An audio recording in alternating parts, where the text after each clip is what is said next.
lost… I remembered so well that, this assessment that she was talking about, a big investment in assessment, some 16 billion in assessing children, which is unknowingly grading them. And this grading, life does not respect, only schools and education systems respect. In the end, who does well in the world is not determined by how much marks they got somewhere, but they're given an extra advantage because they got so many marks. So I remember these monthly tests or the monthly report cards that were given out. I would see some children strutting around because they are first, second something, and some children sitting and crying because they're afraid to go home. I don't know what they had in their report cards. As far as I was concerned, whenever it was given to me, I just took it and gave it to my dad. He would open and he would blow. I just didn't know what's happening. This is a communication between my teacher and my father. I never once opened and saw what is written in it. Because I thought this is something between the two of them.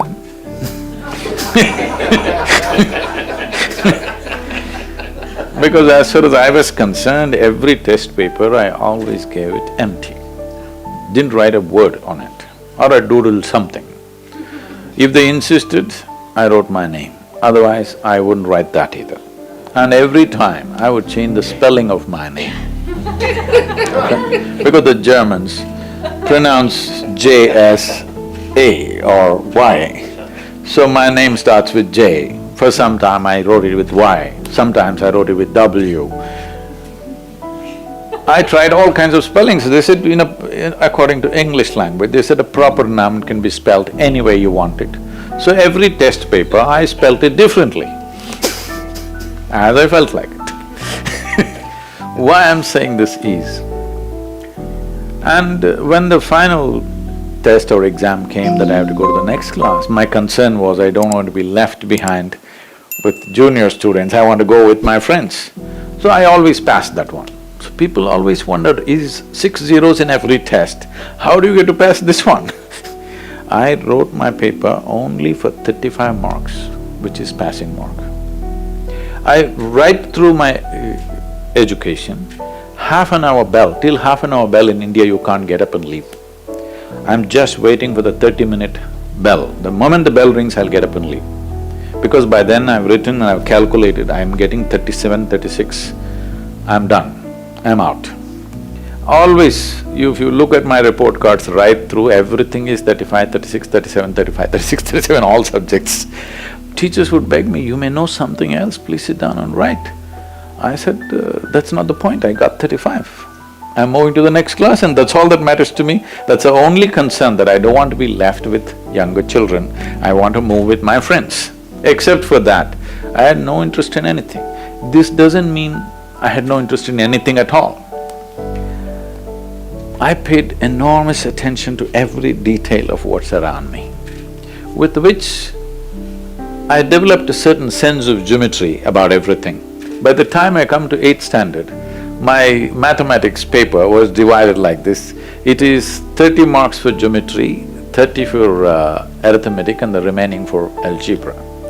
I never bothered, I don't understand why alphabets and numbers are mixed up. So, geometry I got 30 out of 30, everything else, arithmetic I got 5, that's about it, I went on. Because my sense of geometry is about how everything stands. When I look at the body, I look at the geometry, not at the complexion, not at the shape and form. I look at the geometry, how you're sitting. If I just see how you sit and stand, I will tell you in next 10 years' time what problems you will have with your body. So my sense of geometry came by simply paying enormous attention to anything and everything. It grew to such a point, if I just find a leaf, I could just sit like this for 5–6 hours at a time. This is one thing I feel we have to bring to our children, ability to attend to something, whether it's important or not important is not your business.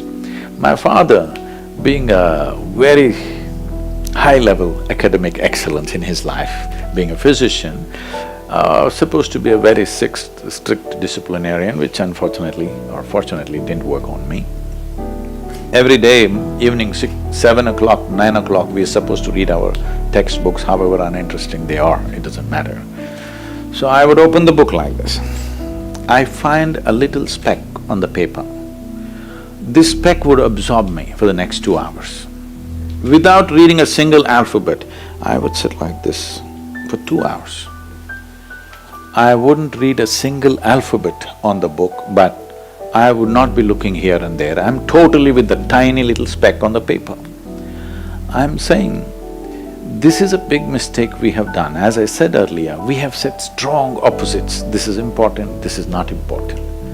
I think if human intelligence applies itself to every little thing will explode into a new cosmos by itself.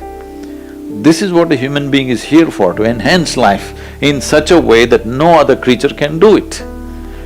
But unfortunately, we have taken strong positions. This is important, this is not important, so it's going away. Right now, the only thing that's important is what serves our economic engine is the only important thing. This whole dissertation about German and art is just this. What is important? What will earn you more bucks? What will not earn you money? That's the question. That is the fundamental base question.